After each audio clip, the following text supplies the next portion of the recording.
Psychoanalysis, Beauty and Annihilation. Namaste. The child's primal psychic activities in response to the breast and the mother traditionally have focused on survival, tactile pleasure, and the good container inside. However, one part of the child's early response also involves aesthetics. The wonder at beauty the child sees for the first time. Conversation today is centered on the aesthetic as a primal experience. Guide in conversation is psychoanalysis consultant Dr. Himanshu Vaidya. Namaste, sir. Namaste. How has this aspect of perception of beauty side-passed in traditional focus on early psychic life?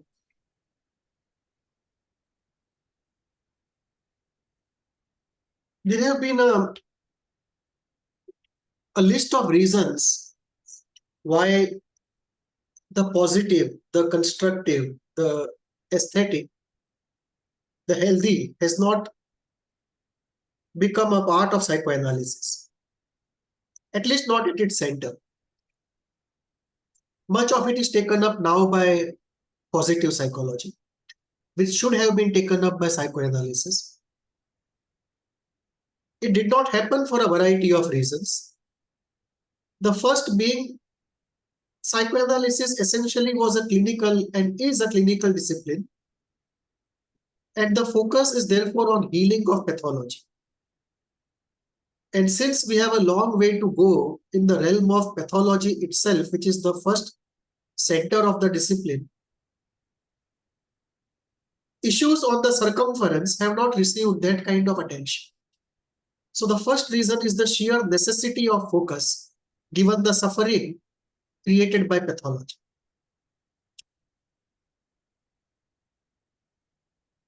Second is this reductionist paradigm, which comes from modernity, which in turn comes from Abrahamical thinking, which in turn comes from singularism.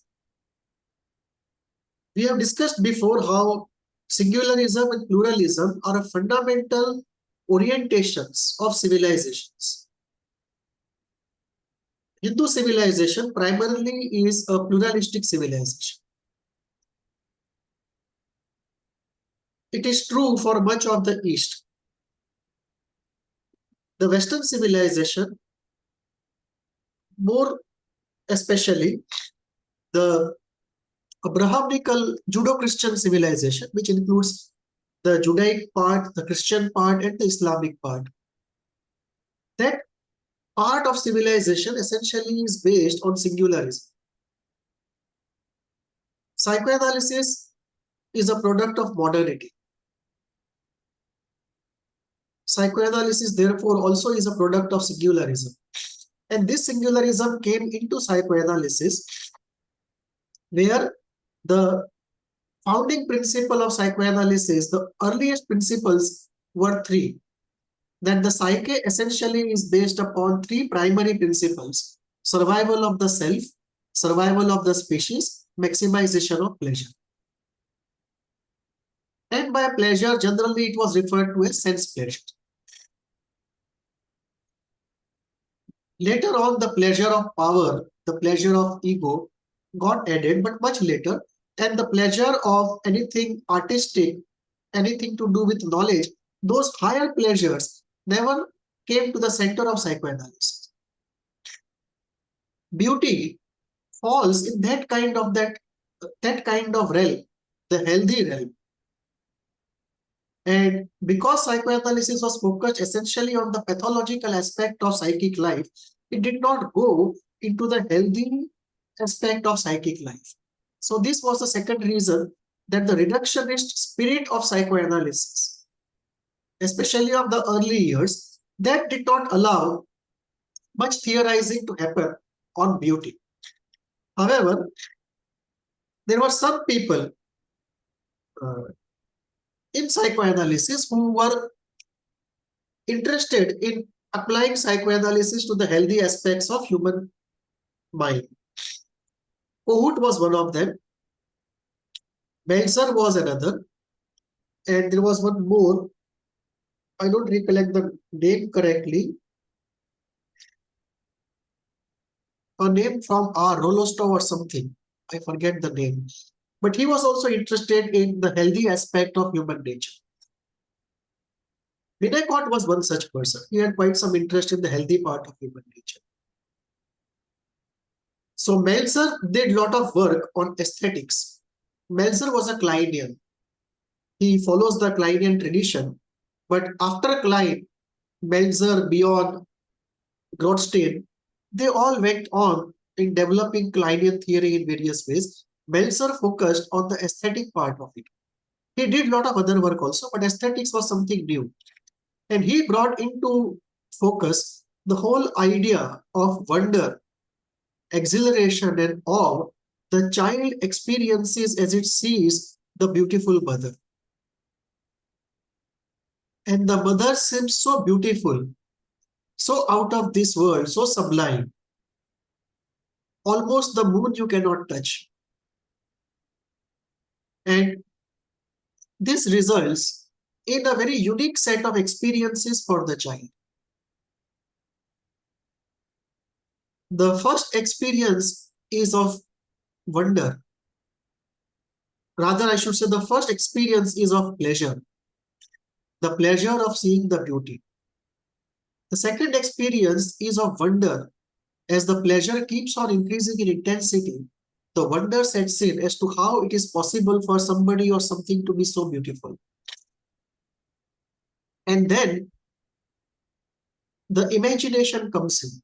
The child is lost into the fantasy world surrounding that object of beauty.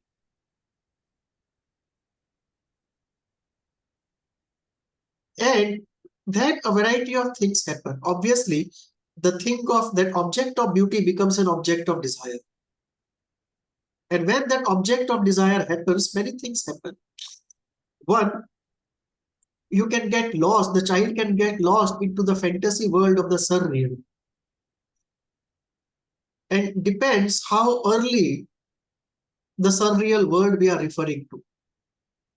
So we will have a surreal world pre-formation of the archetypes, a surreal world post-formation of the archetypes, a surreal world before the depressive thinking starts, a surreal world after the depressive thinking starts, a surreal world before I and not I are clearly demarcated, and a surreal world after I and not I are clearly demarcated, and a surreal world after the advent of logos, the advent of reality, the name of the Father.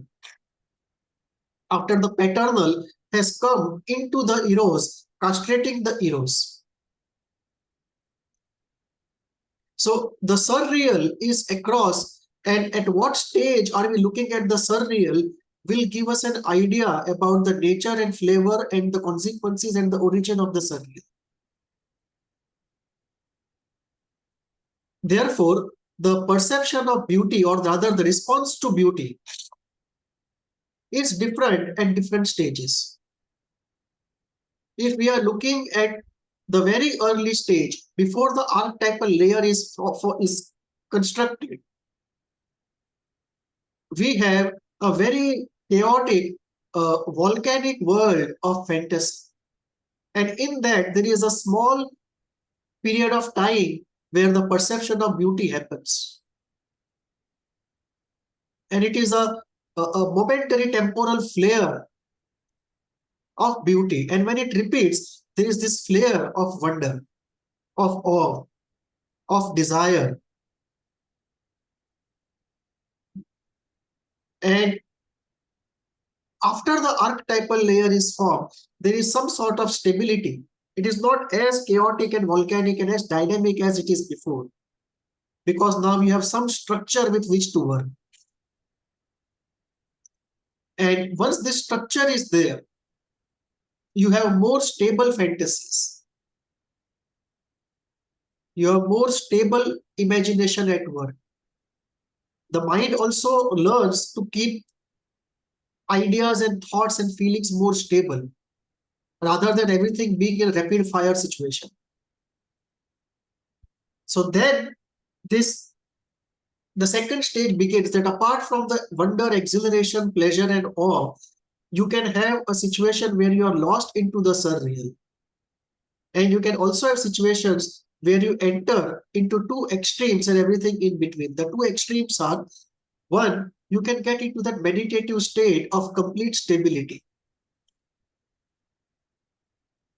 The ground untouched by all dynamism. Beauty has the power to take you into that state. And I'm referring to the unalloyed beauty. Intensity unattenuated by logos. So it can take you into that meditative state, the point of stability, the ground of dynamism, which seems beyond, but yet is the ground. Or the opposite of it. It can take you into a state of fragmentation anxiety. There is a fear and anxiety induced by that unlimited, infinite beauty. Because it also evokes unrestricted envy and unrestricted fear of goodness. It's like an infinity open up, and we don't know to what extent the beauty will go. And what will happen if it reaches infinity and it starts settling down? It almost appears as though if it settles down, we will be completely annihilated in its descent by fragmentation. So you have that experience of complete stability lost into the ground, almost a nirvanic kind of experience. It's not exactly the nirvanic experience, it's an experience of that stable ground. And on the other hand, an experience of extreme fragmentation inside. And everything in between, all the combinations. So this is the state into which the early infant finds himself, where he experiences the wonder of beauty and the horror of beauty. People mistaken that beauty can only lead to wonder because they have not experienced the unattenuated beauty, the state of experiencing beauty where the logos and the protective mechanisms are not active and in place, where we don't open up our vulnerable self and experience beauty. As we grow, the armor builds up, and as the armor builds up, that experience of beauty no longer happens. That exhilarating, that wonder overwhelming, that annihilating, the self-annihilating sense of beauty, that never happens later because defenses are in place, the armor is in place. We are too afraid of the too good.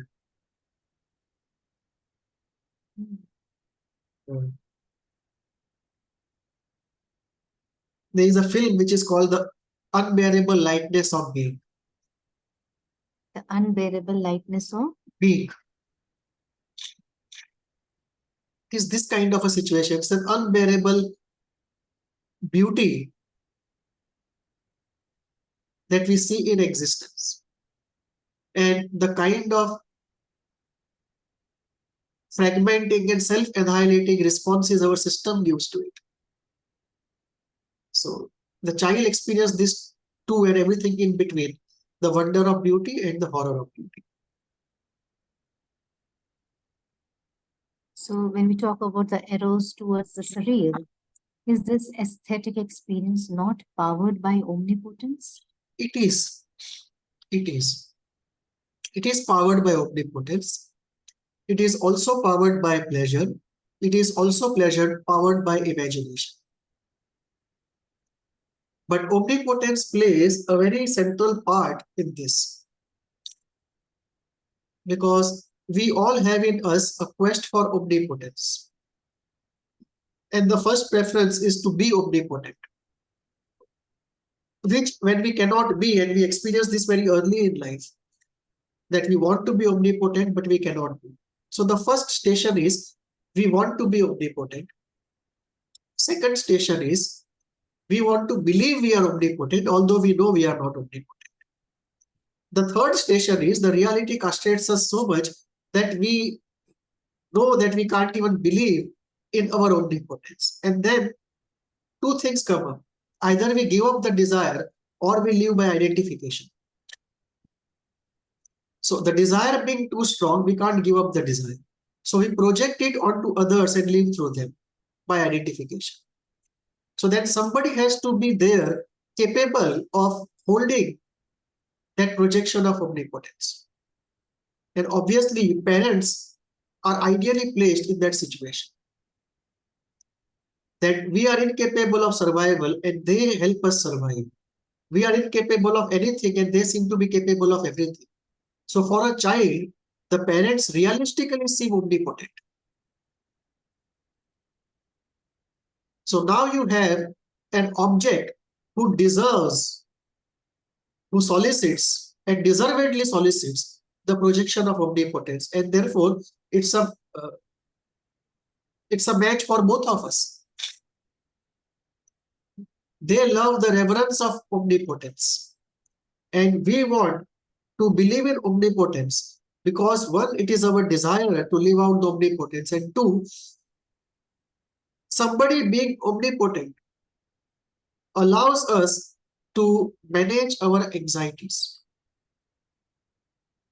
because the anxieties also are very strong, and such strong anxieties can be counterbalanced, controlled, defended against successfully only by somebody very powerful, somebody omnipotent or quarter omnipotent or half omnipotent, something of that order.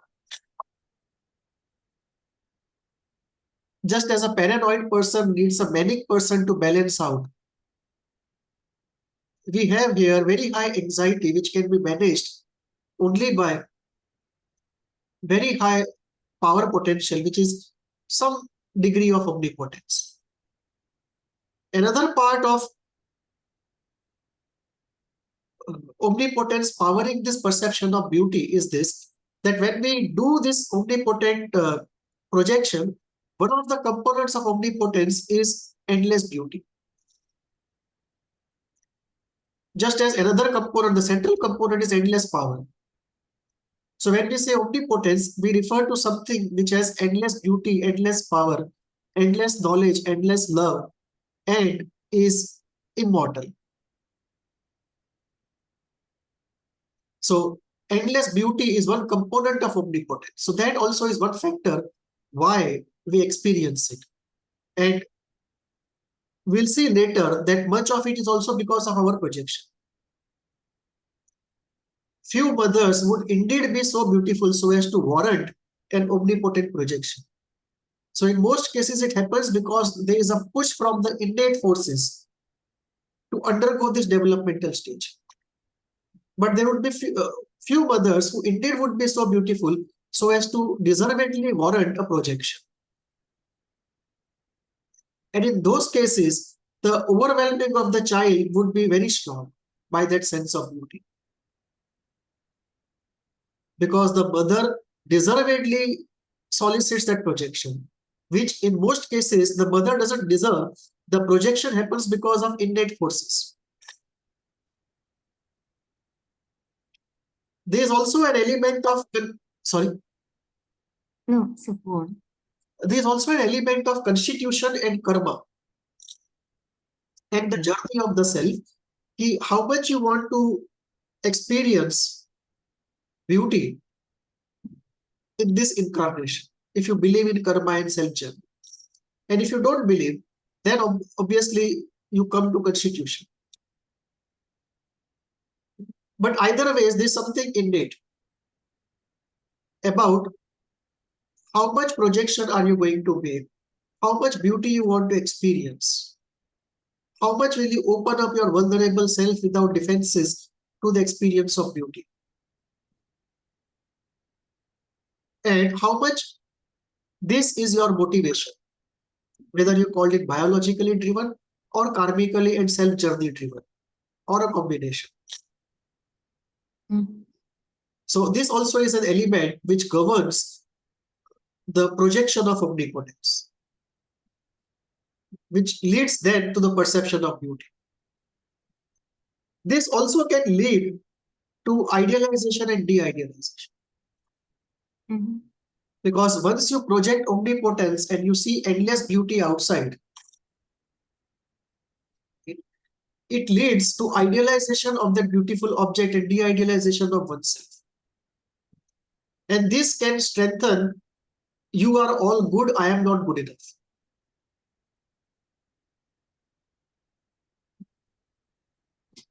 It can also lead to reverence of that object of beauty. Because that object of beauty almost seems godly. And it can also lead to surrender.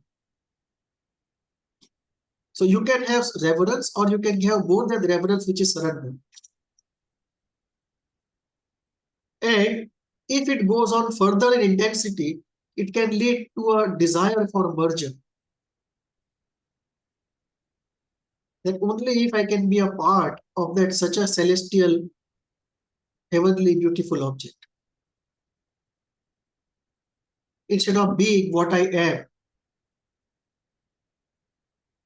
a valueless object, an ugly object, a good for nothing object. Because the de-idealization, idealization has taken place. And therefore, there can be a desire for merger. The desire for merger can take two shapes. One is merger under the domination of the other, and the second is merger under the domination of the self. And one more step, and there can be a self-annihilating reverence, that I want to cease to exist and just vanish into that beautiful object and dissolve into the beautiful object and inseparably become a part of it. So these are the outcomes of the projection of omnipotence, which creates this specter and the spectacle of endless beauty in front of us. So while for an infant, when we see psychoanalytic approach, there is this castration anxiety where there's this envy of phallus. There seems to be an annihilating urge and anxiety around the beauty and the eros attached to it. How would you explain? Can you just repeat it? Yes. I was suggesting that if while we have seen in our psychoanalytic theories that for an infant there is envy towards the phallus which leads to castration anxiety, out here as you're explaining the phenomena of the annihilating experience or the urge in an individual leading to anxiety while getting in touch with eros of the surreal, how would you explain this anxiety, the annihilating urge? Is it also an innate experience?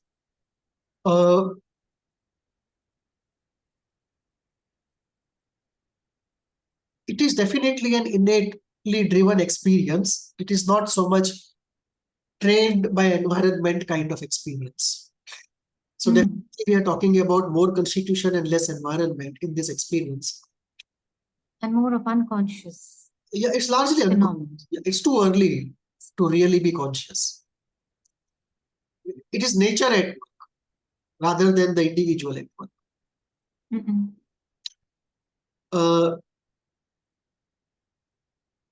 What happens is that there is a search for the omnipotent beauty. It is constitutional. That is makes it different also from person to person. For some, constitutionally, this is very intense. For some, it is not so high. For some, the element of taste is very refined and very intense and acute. For others, it is not. For some, the sensitivity in various areas of life is very high. For some, it is not. So the same goes in the realm of experience of beauty also. And we are focusing today on the beauty as we focus on the mother, the good breast or the good mother. We are not referring to the child seeing the sunset or a rose or a good picture. All of that would solicit also responses to beauty, but we are looking at the most extreme form of it, the most intense form of it. So the closest and personified form. Yeah. So the search for omnipotent beauty and fusion, the desire to fuse with it, it is the last stand of the aesthetic experience.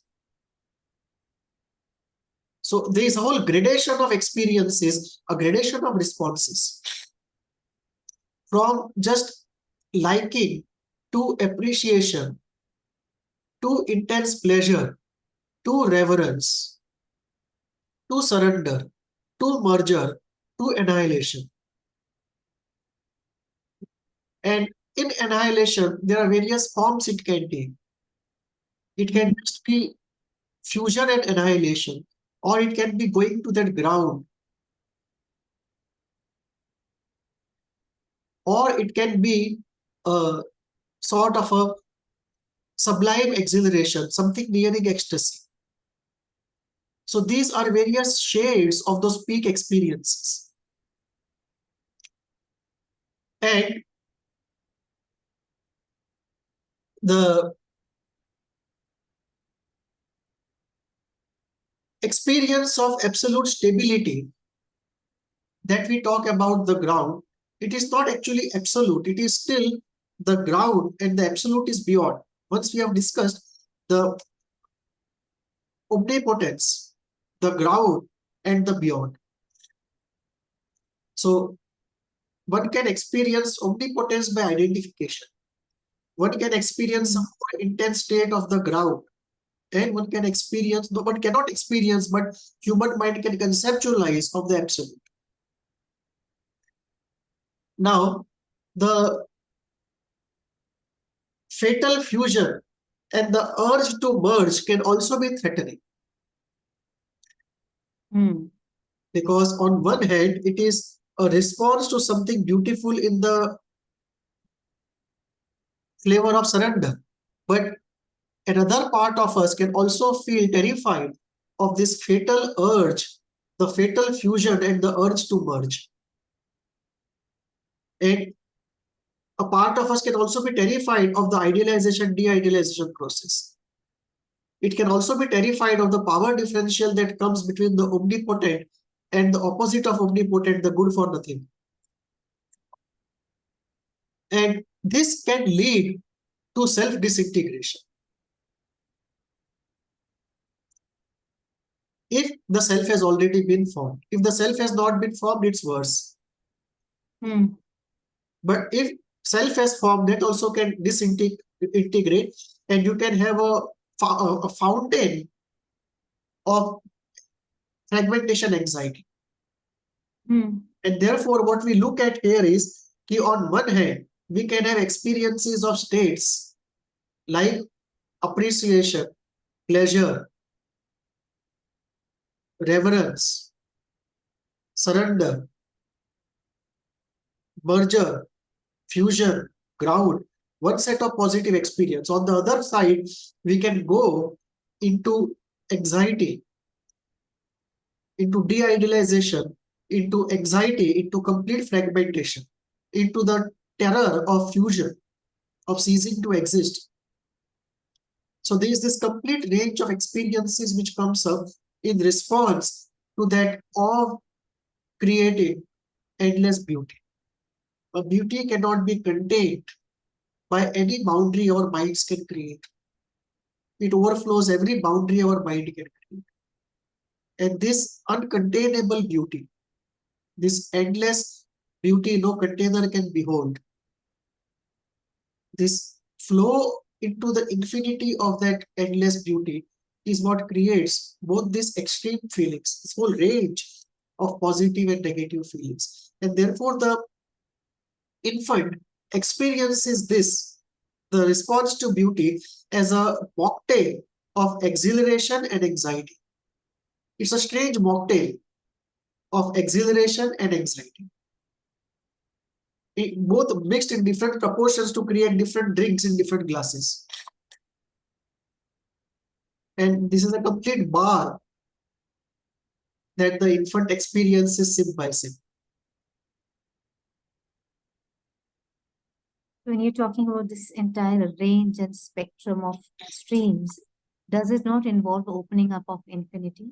It does. It does. Wherever we have uncontained, unrestrained, uncircumscribed, unattenuated affect of any type, we are having some opening of the infinity. Anything disproportionate also has some opening of the infinity. And the infinity opens up partly by our desire, partly by imagination. And the search for omnipotence also opens up the infinity. Because the infinity has opened up, the omnipotence, the omnipotent projection happens, and the projection leads to a hypnotic spell.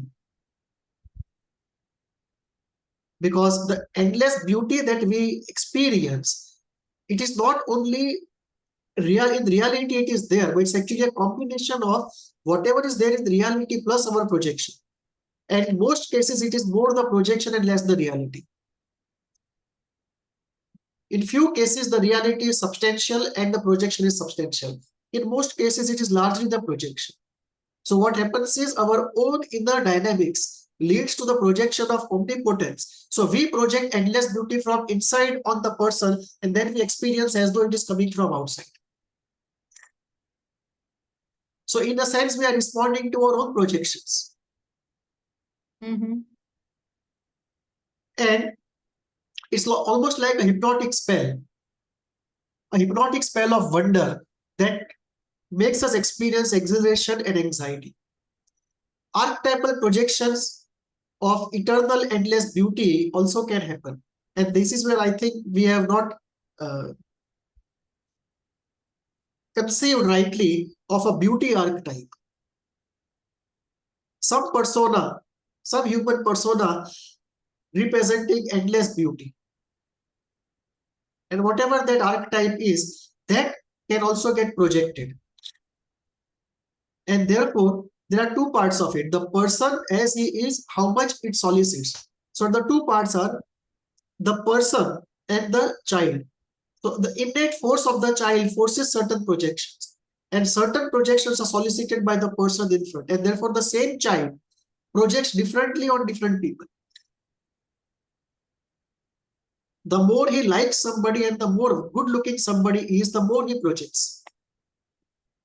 And the less he has seen somebody in an everyday banal environment, the more he projects. The more society tells him how omnipotent somebody is, the more he projects. And we can see that in children. I remember one small experience.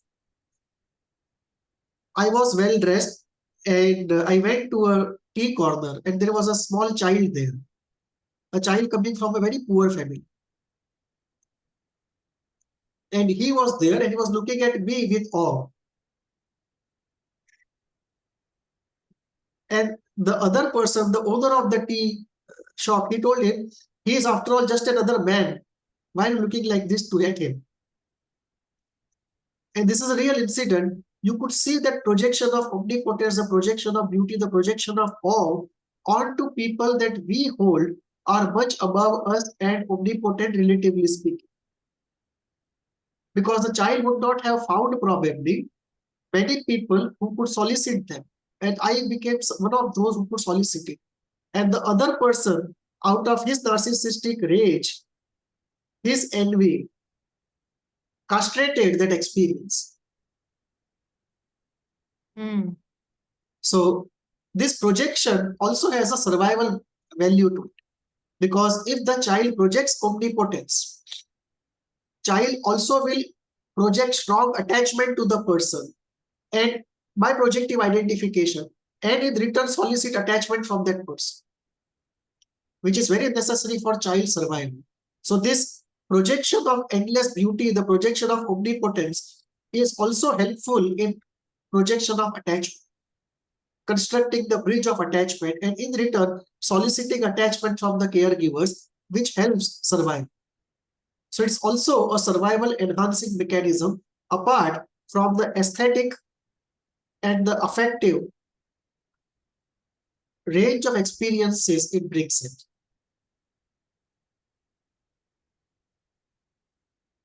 As you mentioned that there is this innate capacity in the structure of psyche to have the inclination towards the beauty. Also, you use the word that the child has his own imagination and fantasy. So does it not open up the question of first creativity from a Kleinian standpoint? It does. It's a very The important, idea itself. yeah, it does. It's a very important question. Time is short. Can we take it up in the second part? We continue to the part 2 of